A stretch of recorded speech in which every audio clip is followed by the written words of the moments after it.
Sacrifice করতে করতে সার দিতে দিতে জামাতে ইসলামী যে তাদের পারলে বোধহয় 300 আসনই ফাইরা দেয়, এমন একটা অবস্থায় জোট করতে গিয়া এই ইসলামী আন্দোলন বাংলাদেশ, একটা কথা আছে না, লেবু বেশি কসলাইলে তিতা হয়ে যায়, এই কসলাইতে কসলাইতে শেষ পর্যন্ত লেবুকে এমন তিতা বানানো হয়েছে, শেষ পর্যন্ত তারা দলে আসলোও না, অথচ পরিস্থিতিটাকে ডিলে করে পুরা দেশবাসীর কাছে একটা ঘোলা পরিস্থিতি করা হলো। এই দায়ে জামাতকেও নিতে হবে, কারণ জামাত যারা কিনা সম্ভাব্য সরকার গঠন করার মতো চিন্তা করছে, তারা এই জোটের ব্যাপারটাকে এত কাঁচা হাতে হ্যান্ডেল করলো আর এত বেশি স্যাক্রিফাইসের নজরানা প্রকাশ করতে চাইলো, যেটা আসলে বলাই বাহুল্য। তবু তারপরও এই ছবিগুলো আগে দেখে নিন।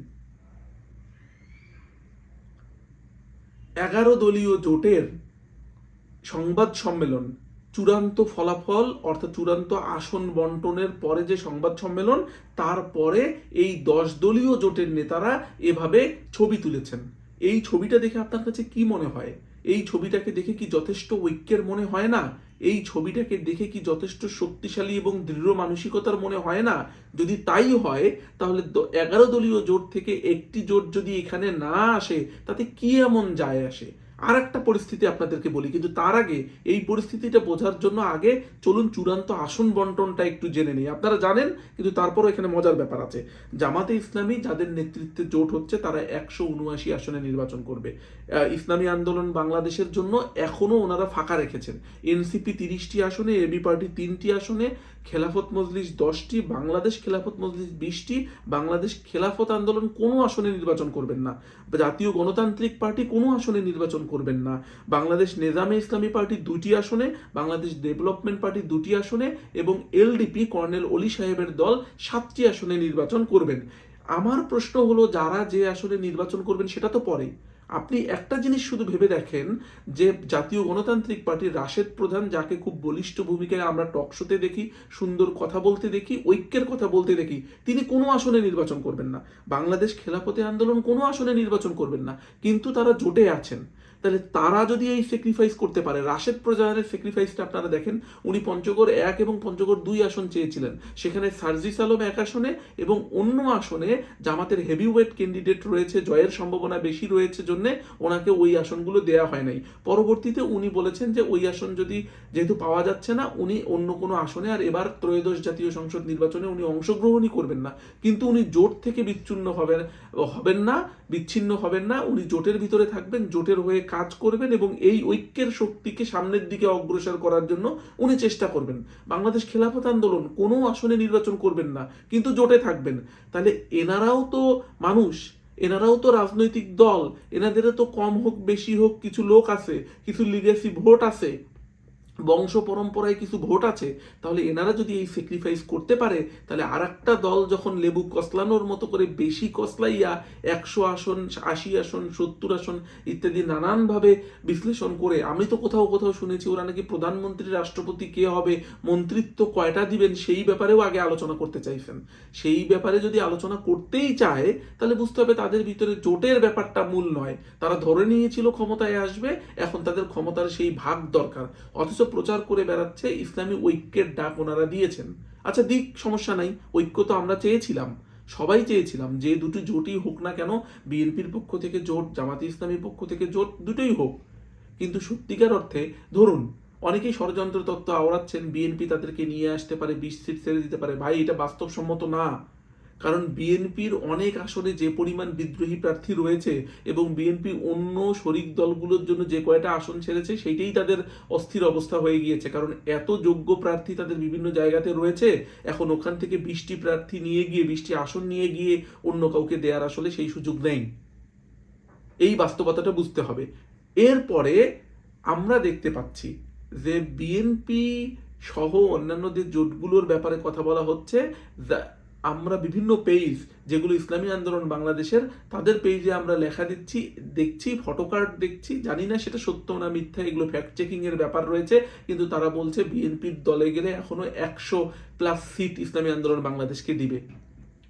ভাই, মানে প্রত্যাশারও একটা লেভেল থাকে, এই জিনিসটা বুঝতে হবে।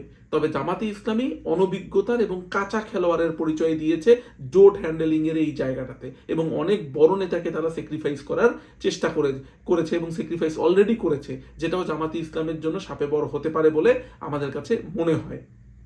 ইসলামী আন্দোলন বাংলাদেশের ব্যাপারে আর কোনো কথা নাই, কারণ যে দলের 11টা দলের ভিতরে 10টা দল এবং যার ভিতরে 2টো দল কোনো প্রকার আসনে প্রতিদ্বন্দ্বিতা না করেও এই নির্বাচনে সফলভাবে অংশগ্রহণ করবে এবং তারা এই জোটকে শক্তিশালী করার জন্য কাজ করবে, তাহলে তাদের স্যাক্রিফাইসের কাছে একটি দল আসা না আসা মোটেও আর নির্ভর করে না, গুরুত্বপূর্ণ ভূমিকা থাকে না।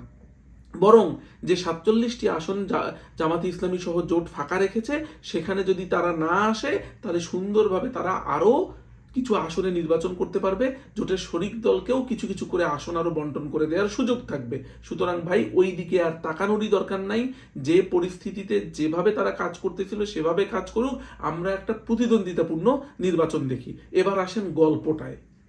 গল্পটা কি? গল্পটা হলো, একটা স্কুলে প্রতিদিন সিঙ্গারা খাইতে দেয় টিফিনে, প্রতিদিন। ধরুন ওই স্কুলে 100 জন শিক্ষার্থী রয়েছে, প্রতিদিন সিঙ্গারা খাইতে দেয় ওই টিফিনে। স্টুডেন্টরা বিরক্ত, অনেকেই বিরক্ত, যে না, আমাদের এই মেনুটা চেঞ্জ করা দরকার। প্রতিদিন তো আর সিঙ্গারা খাওয়া যায় না, নিত্য নতুন দিন নতুন নতুন নতুন নতুন খাবার আসবে, সেটা খাইতে তো ভালোই লাগবে, টিফিনটা তখন জমজমাট হবে। আচ্ছা, বেশিরভাগ স্টুডেন্ট, 20 জন স্টুডেন্ট শুধু বলেছে সিঙ্গারা খাইতে তাদের কোনো অসুবিধা নেই, আর 80 জন স্টুডেন্ট বলেছে সিঙ্গারা প্রতিদিন খাবো না। তো সবাই মিলে হেড স্যারের কাছে গেছে। হেড স্যারের কাছে যাওয়ার পরে বলছে, স্যার টিফিন চেঞ্জ করেন। তা বলছেন যে ঠিক আছে, তোমরা তো এক একজন এক এক কথা বলছো, তাহলে একটা কাজ করি, ওই একটা ভোটাভুটি করি। এই ভোটাভুটি কইরা দেখা গেছে যে ওই 80 জন যারা সিঙ্গারা খেতে চায়নি, তারা কি করেছে, তারা কাগজের মধ্যে স্লিপের মধ্যে ভোট দিয়েছে। কেউ লিখেছে পেঁয়াজি দিবেন, কেউ লিখেছে সমুচা দিবেন, কেউ লিখেছে রোল দিবেন, কেউ বলেছে স্যান্ডউইচ দিবেন, নানান কাহিনী করেছে। আর যে 20 জন সিঙ্গারা খেতে চেয়েছিল, সেই 20 জন সিঙ্গারাই খেতে চেয়েছে। তারা ভোটে আবার 20টা ভোট সিঙ্গারার বাক্সেই পড়েছে। এবার ভোটাভুটি করার পর দেখা গেল যে টিফিনে কি দেয়া যায়। টিফিনে তখন দেখা গেল যে পেঁয়াজি পাইছে 5 ভোট, সমুচা পাইছে 15 ভোট, অন্যান্য রোল পাইছে 12 ভোট, স্যান্ডউইচ পাইছে 10 ভোট, এইভাবে করে আরো 10 রকম আইটেম মিলে হয়েছে 80, আর সিঙ্গারা একাই পাইছে 20। তাহলে পরিস্থিতিটা কি দাঁড়ালো? শেষ পর্যন্ত সিঙ্গারাই আবার জয়যুক্ত হলো। তো এই 11 দলীয় জোটটা যখন ক্রমশ জটের দিকে যাচ্ছিল, আসনের হিসাব যখন ক্রমশ মিলাইতেই পারতেছিল না, একদল যখন ছাড় দিচ্ছিলই না, তো ওই 11 দলের ভিতরে 10টা দল যখন ওই সিঙ্গারাতেই ফিক্সড আছে, তখন ওই এক দল কি লিখছে সিরকুটে ওইটা আর ভাবারই দরকার নেই। অনেক সময় অত্যধিক ছাড় দেয়া দুর্বলতা প্রকাশ করে। জামাত ইসলামীকে এই কথাটা বুঝতে হবে। ছাড় দিতে দিতে নিচে নাইবেন না। মির্জা গালিবের একটা কথা আছে, অত্যধিক ঝুঁকে গেলে মানুষ পিঠকে পাদানি ভাবতে শুরু করে। ওই ঘোড়ার পাদানি আছে না, যেটার ভিতরে পা দিয়ে মানুষ সিটে তার ইয়ের উপরে, পিঠের উপরে ওঠে। তো অত্যধিক ঝুঁকে গেলে মানুষ তখন ওই পিঠের উপরে পা দিয়ে উঠতে চায় উপরের দিকে। তো সুতরাং এইটার দরকার নাই। 11 দলীয় জোটই থাকেন, এবং এই 11 দলীয় জোটে দরকার হলে অন্য আর একটা ছোট দলকে আইনে ঢুকান। যদি না পারেন তাহলে দরকার নাই, 10 দলীয় জোট ঘোষণা করেন। আপনারাই ভাগ করে বাকি 47টা আসন নেন, এবং নির্বাচনের বেশি সময় বাকি নাই, কাঁচা খেলোয়াড়ের পরিচয় দিয়েন না, ম্যাচিউরড খেলোয়াড়ের পরিচয় দেন। অতএব ওইভাবে সামনের দিকে অগ্রসর হন। আর যে দলই জিতুক, বিএনপি জিতলেও অসুবিধা নাই, জামাতের জোট জিতলেও কোনো অসুবিধা নাই। দেখার বিষয় পরিবর্তনের রাজনীতি, দেশের জন্য ভালো করার মন মানসিকতা, এবং চান্দাবাজ টেন্ডারবাজকে দূরে রেখে শান্তির পক্ষে, ঐক্যের পক্ষে যারা কাজ করবে, তাদেরকে নিয়েই দেশ মনে রাখবে, এবং আগামীতে ফলাফলগুলো সেরকমই হবে। অতএব জোটকে কেন্দ্র করে জট বাঁধানোর কিছু নাই, অনেক হয়েছে। এবার নির্বাচনী প্রচারণায় নামুন, মানুষের মন জয় করার চেষ্টা করুন। দি বাংলা পালসের সঙ্গে এতক্ষণ থাকার জন্য আপনাদেরকে ধন্যবাদ জানাই। সাবস্ক্রাইব করুন। আপনাদের নিশ্চয়ই মতামত রয়েছে, আপনারা সেই মতামতগুলো কমেন্টে জানান। সবাই খুব ভালো থাকুন। ধন্যবাদ।